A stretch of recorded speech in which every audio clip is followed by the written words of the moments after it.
ايه؟ الكابتن ميدو اللي عنده 50 سنة بيعود للملاعب المصرية. الكابتن ميدو اللي عنده 50 سنة عايز يبقى هداف الدوري. الكابتن ميدو اللي عنده 50 سنة هيجيله عروض من الألمونيوم مش بالقطر في الدرجة التانية. ونادي القناة الغريبة والأغرب بقى من كده، رئيس النادي بتاع نادي القناة طلع عمال يفلف ميدو، يفليه.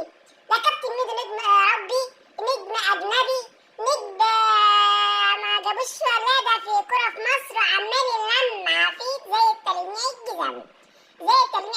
عنده 50 سنة يا ناس. ده أنا عندي 20 سنة مش قادر أمشي. عندي 33 سنة يا ناس مش قادر أمشي. وميدو عنده 50 سنة يلعب في نادي القناة في الدرجة التانية ويقول لك أنا بعدف الدوري.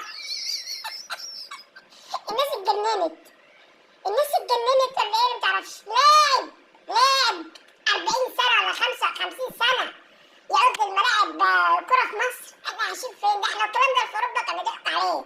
كانوا يخلوهم على الاقل حاجة كان قاعد بره في اي نادي يمسكوه الكور ولا يلعبوه شطرنج على القهوة بتاعت قهوة المخربشين. احنا زهقنا بجد. بنسمع تصريحات تودي في حديد. البلد رايحة لفين؟ ده كله سواد وقطران يابا. الله. وكل حق. انا مش عارفة اقول ايه بصراحة. مش عارفة اقول ايه.